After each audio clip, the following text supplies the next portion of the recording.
Welcome to my channel. I'm Karen. This is Tangent and Thread. This week, we are going to be working on Blackwork Embroidery. I am attempting to do my own design in a small frame area, and I will be framing it at the end. Blackwork Embroidery, I'm going to read from a book, so I apologize that I'm not looking at you, but I'm looking at a thing. I did not memorize this. Blackwork Embroidery was popularized in England during the reign of Henry VIII. I'm Henry VIII, I am. 1509 to 1547. The technique was generally thought to have been introduced by Catherine of Aragon, Queen of England, from 1509 to 1533, who brought it from its Moorish roots in Spain. This goes on. If you want to read more about it, I got this from, and you will see the book cover up here. This is from the Book of Embroidery, a guide to essential stitches, techniques, and projects. It's the Royal School of Needlework. Some Search Press. I love this book. It has so much in here, and I will be using this also for when I'm trying thread painting, another project I want to try. In any case, let me show you first before we get into this. This is not really a tutorial on doing the entire Blackwork project. I'm just going to speed through the Blackwork because I kept going off camera. I apologize. I'm going to show you here how to do some backstitching. Backstitch is when you come up through the fabric in one hole, you go back down, then you can come up through the next hole that you want to go through, go back to the previous stitch and go down. Now it looks like one continuous stitch, right? Now, if you want to continue on in a line, or if you want to draw a box like you want to do in Blackwork, you go back where you just were. So you're continuing back into that hole you were just in previously, come back out, go to the next one, and then go down, go underneath and go into the next hole up, come back around, and so on and so forth. You're going to go back around through the square like that. And that's pretty much how you work through the entire design of Blackwork. It's all backstitching, the entire thing. So go on, have fun. And this is me trying to come up with my design, which I keep changing on the fly. And yeah, that is pretty much it. This is one that I did finish. This is one that, right here, this is Teacups, and it is by Peppermint Purple. And I will put a link below. I got this pattern, I think I got it on Etsy. But you can get it also on off their website, I think. I did it for my roommate's birthday a couple of years ago. And it was a lot of fun. So yes, I have done it before, but this is the first time that I'm doing my own design, and not a pattern that I purchased somewhere. So, and that's it. So here we go. Now, I had been playing with some designs. I use a notebook like this when I'm doing my journaling. I use a dot notebook, but when I am playing with designs for blackwork or whitework, depending on which style I am doing at the moment, I like to use these types of notebooks because it mimics the Ada cloth style. One stitch, one box. Now this one is pretty small, so I can't really mimic the entire graph because this is a lot bigger. For 14 count means there's 14 stitches per inch. So obviously I can't do that in a small notebook like this. I would need a much larger notebook. I also have a program online called, on my computer rather, called MaxStitch, which I could do it on there. But not everyone has access to that because, not everyone wants to pay for something like that. So I'm not going to even really go into it. Here, I've been playing with different layouts that I could possibly do. As you can see, come on, the page shall turn. Let's go. you can see here that I tried to mimic the frame and go along with it, to match, but this was too busy in my mind. I was thinking about just doing a border thing and then going in, and then in the end I decided that I would do squares, patches of something down the middle, and then maybe I'm going to do patches of other styles on the two sides of the middle row, right? Okay.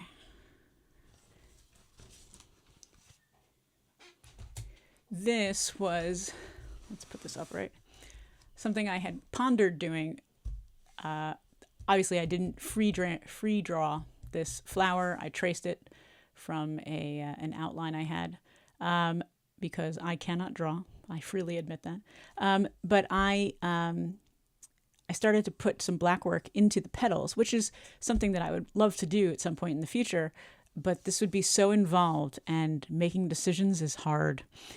So I decided not to continue with this, because this would be way too involved and take too long. So maybe a future project that I will try. But you can see that I played with some different designs that I might want to try in the different areas. I'm going to bring this back over here, and you can see that I have different attempts at patterns here, but not just that.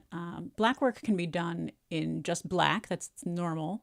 That's the traditional way of doing it. But, in the years since it began in the 1500s to now, people have added color to doing blackwork. It's just called blackwork at this point.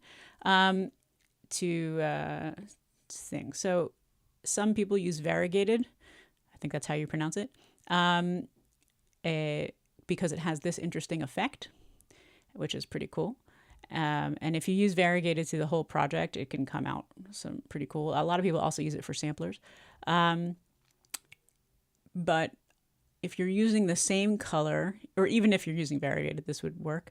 You can see that there's a fading effect that you can do with blackwork, where you can start with a thicker amount of strands with your floss. You can start with like 2 or 3 strands, depending on how big your pattern is. Like I said before, this is one box, 1 stitch, and this is 2 stitches, 2 boxes rather. So 2 stitches across. So this is 2 strands here, and then I moved to 1 strand. That's how I started. If I had a bigger, here I have a bigger octagon, so I could start with 3 strands and move down to 1 strand. I didn't do 3 here because if I started going with 3, I feel like it would obliterate the pattern that I was doing. You wouldn't really see the octagon so much anymore. It wouldn't be as sharp. So you have to be aware of that. Here, I feel like in the smaller area, it felt sharper with just 1 strand, since I was making it so small. And you can see the difference here because it's so small. These are done with 2 strands, and you can already see the difference in the 2. So you're going to see me using my thread. I don't use bobbins. These are bobbins. The cardboard things are bobbins. When I first started embroidering, I received a whole bunch of my DMC thread like this wrapped around the bobbin already. I didn't get, things like this. So I just left them like this. And then I would constantly get knots in my string or kinks or whatever. And I was getting really frustrated. And then I watched this video, and I have to go searching for it, because it's from a couple years ago now, and I might have to ask a friend of mine to see if they know where it is. But I learned about a different method of holding my string, my floss. And this is what it was. And it's just keeping your floss like this. You cut it to a length that is comfortable for you. And for me, that is 36 inches. And I say inches and not centimeters because the ruler that I use for it is 18 inches long, and I just wrap it around it, and then I cut it in half from that. So each of these is 36 inches long, folded in half, and then wrapped into this. So why do I do that? Because when I pull a strand, this is just really easy for me to pull a strand and it just comes off without me having to fight anything. And now when I feed it through a needle, I can just fold it in half there as well. This will, I'll show you when I start embroidering this piece. I can just then stick this through the needle. I don't have to tie a knot in the end. I can just loop it through its own self and make that the end point. Also, for each project, I put it on this ring. They're binder rings that you can also order online real easily, because I use these key rings to identify. And then if I run out of the floss, I just have to go get myself another floss and replace the floss on the keyring. The keyring is already numbered, so these stay, and I just replace the floss. The stickers also you can order online. It's a set that DMC sells, and it has all the numbers that, and you just stick it on. So I have an entire pouch filled with these. And when I work on larger projects, on one side I put the DMC number, and on the other side I have these removable stickers that I put the symbols for the projects that I'm working on, if it's like cross stitch or something, so that I can easily identify instead of having to go back and forth for the number. I'm working on a tapestry for Jasmine Beckett Smith, and I am not for her, but specifically, but she's the one who created the tapestry, so the pattern, and I am working on it, and it's taken me forever because it's a very large piece and it is very intricate. And so I put the pattern numbers, the pattern symbols on the back of the key rings so that it's easy for me to identify what I need. And for each section I have a different ring so that I'm not piling 311 things on one ring. Right, so that's how I keep my string, my floss, and it keeps things fairly simple for me, and I don't have as many kinks in my floss while I am embroidering. I find things a bit more smooth going as I embroider. So yeah, there is variegated for all sorts of colors. I love using the purple one. Right now I'm doing another one with black for another cat embroidery, and it looks really good. But they have their own number, and sometimes, these don't exist on my sticker chart, so I had to write them in, right? Then, of course, sometimes you might want to use a metallic. Now, metallic doesn't really do well on those keyrings, so I keep them like this. But you should be careful when you separate them and use them on the thing. But they would also probably look nice in the blackwork that I'm doing. We'll see if we will use them. All right, I will need these in a moment. So we are going to set up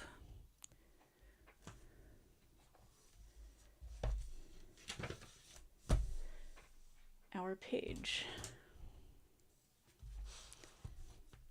So this is, what is this? This is going to be a blackwork. We are using DMC. The colors that I chose are from a website called Stitch Palettes, in which they help me choose colors because, again, decisions are hard, and I am not the best at putting together color combinations. Once upon a time, I had to go into my roommate's room in the morning and ask her if my outfits matched. Okay, so here we are doing 14 count white, because I also do have red and I also have black Ida 14 count. Okay, so the actual size is 12 by 8 centimeters, which means that the canvas size should be 17 by 13 centimeters, right? Now changes made means changes made to the original design. And since this isn't a pre-bought pattern, I'm not going to make any changes since they're my own pattern block that I'm going to be putting together. Am I going to recreate this later? I don't know. I will fill that in at a different time. The difficulty level, again, I will fill this in afterwards. And notes, well, that I will fill in as we go along. Okay, so I've got my fabric cut. I've got my frame in there. I found the center of my pattern. I am using I don't know where I put them. I use Friction Pilot pens. Again, nothing here is sponsored, but these are the pens I use. I have different colors that I use, but they're all heat erasable pens. So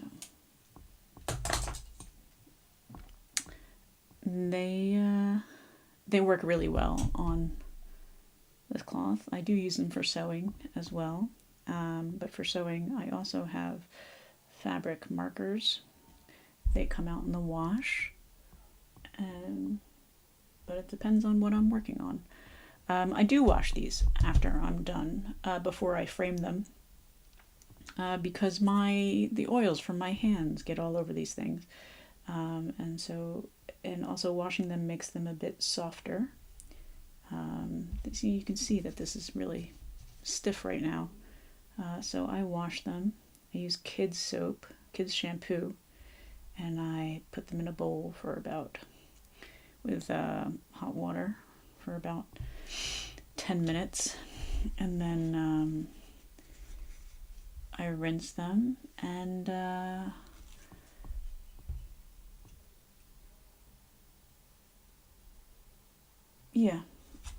after about 10 minutes I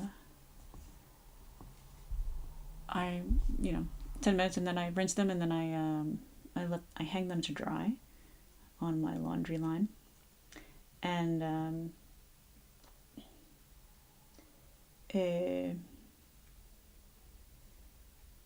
oops, have to find the right spot here.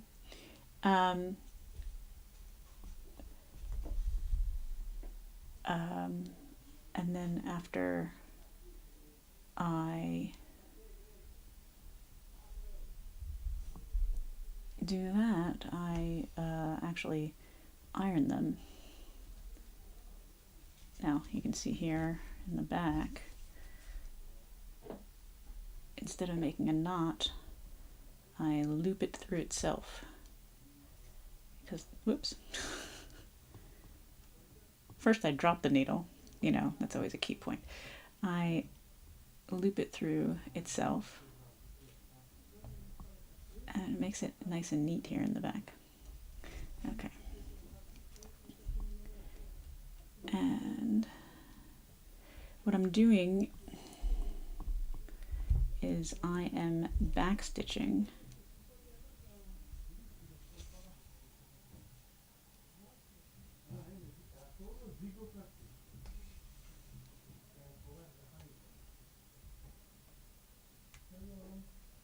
I'm not using a hoop right now because this is so small and the fabric is so stiff that I might as well just hold it in my hand.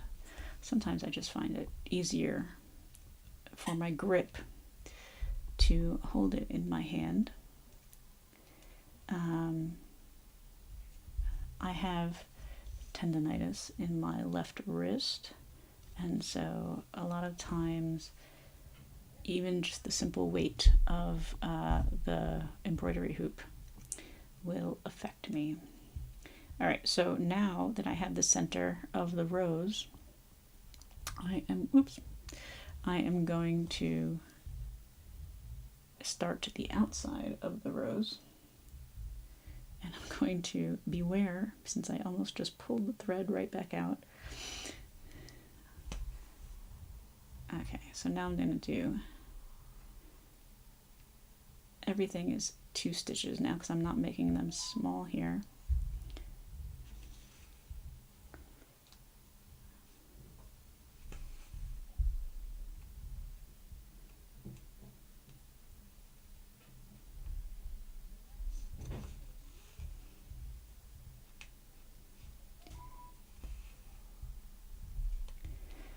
All right, well, at least it's not raining outside right now because the last few days has been a non-stop storm. It's been miserable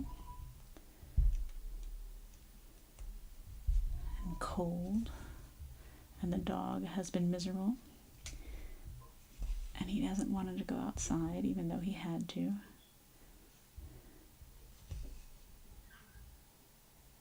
Wait, what just happened here? Oh, I didn't go up to the right one. All right. Hang on. We will undo our stitch. This is what happens when you're not paying attention.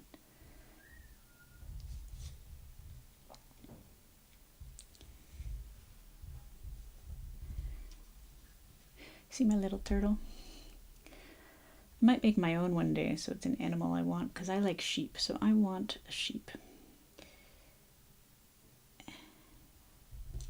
But that would require, well, I have batting, so I can make the sheep. I just need to find some beads for like the eyes, and then I can make the body though. That'll be a project. Maybe I'll do that together with all of you. Okay, so we want to get up here to this one. All right, it helps to pay attention to what you're doing. Sometimes this happens, and you just have to pull the knot out. And I keep going off screen, I apologize. All right, let's do that again. Okay.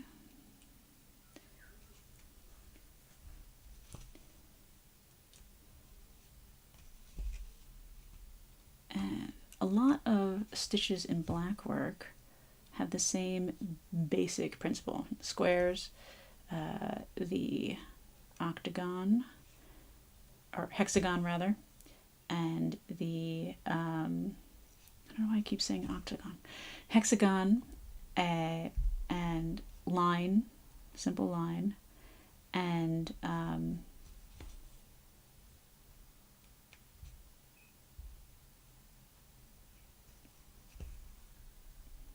sorry, I don't want to mess this up. 1,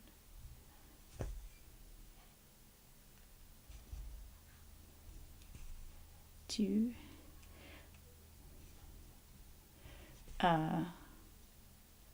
and variations thereof. There's like the square gets warped into a diamond, and then you get all sorts of diamond patterns. Okay, so now we have a rose in the center. Isn't that nice? And now below it, I can do more hexagons fading into a single strand hexagon pattern, like I did here, this pattern, and same thing from the top, fading into a single strand on both sides. So I'm going to do that quickly. And then I will make a border, possibly, between them, and then do other patterns on the other sides of this. And you'll see. Right, we are going to be in super hyper mode now as I do this project on super speed, because it took hours, and I don't think you want to sit here for hours as I do this. Also, this kept going off screen as I pulled it closer and closer to me so I could see it with my own eyes, as you can see. So you could stare at my lovely background there. If you didn't see it last video, I couldn't get an AFS, in an A0 matte here, and I can't seem to get it delivered to me either, which is really annoying, I gotta say. I'm a little perturbed by this. Yeah. So here I'm doing a series of hexagons. Yes, I learned the word finally, hexagons, because I can in fact identify shapes. I not only went through kindergarten twice, but I actually passed geometry. So I'm doing a series of hexagons with, and they make their own squares in the middle. Naturally, you can do a lot with squares in Blackwork. And I am using color 154 here. And in the middle, I get this little sort of rose thing happening. And there's a hot mess in the background, which, I know some people are really all about, making sure the back is super neat. Maybe they showcase the background, but I always end up closing it up, because why does someone want to look at the background of my projects?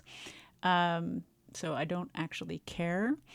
And you can see my little sheep needle minder there. I love needle minders, absolutely adore them. I can't remember if I talked about it earlier in the video. I will talk about it again because I super love needle minders. And yeah, you just saw me chop off the end of my thread there, because sometimes the floss, the ends of it, even though it's just been hanging out there, it just gets kind of rough. And so I chop it off again so I can actually get it through the needle eye. And I don't always want to have to go hunting for my the thing that helps me thread the needle. So here I'm starting to do an open lace pattern. I am using, what's it called? Color 920.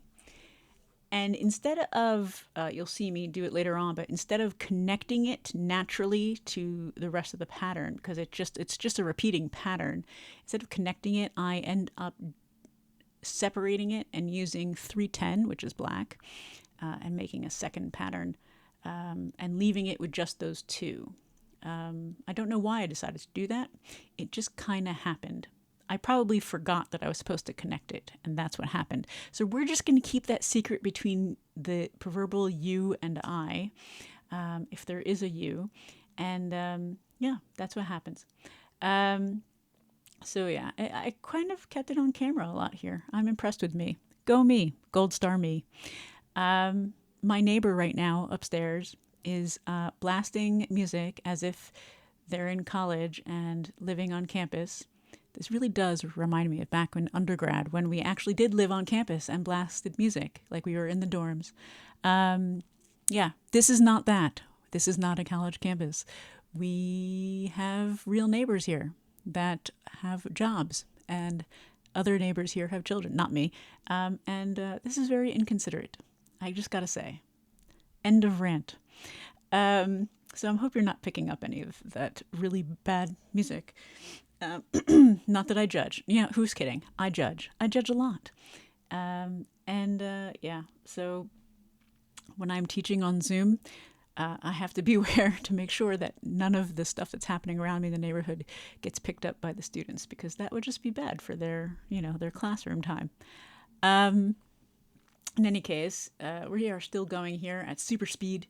I don't know what I would be able to teach you really about these stitches. It's just all back stitch. You go underneath and repeat. But really, these are all pretty straightforward. This really isn't a tutorial. This is just showcasing you what Blackwork would look like and how to put the different patterns together to make a full design of your own. Yeah, so I really enjoyed doing this. And you'll see by the end, spoiler alert here, I did not stick to the design that I sort of half-ass came up with here in the notebook to the side. And yeah, I keep switching this thing around because I didn't really like holding it the other way. It's whatever makes it easier. And also my floss kept getting caught on the edges of the Ida, which tends to happen to me a lot. And that's kind of bad because it will make the thing fray. Oh, look at that. That looks kind of nice.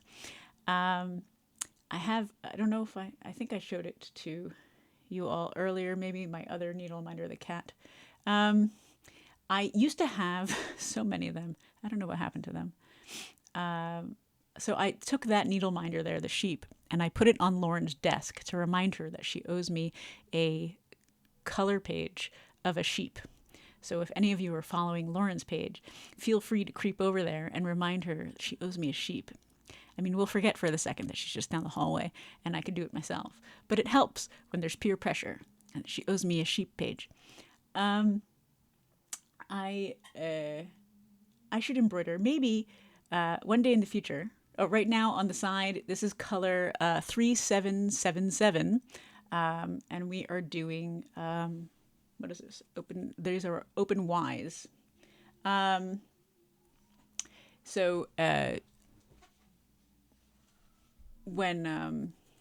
Yep, and here's the 310. I'm doing the other open lace.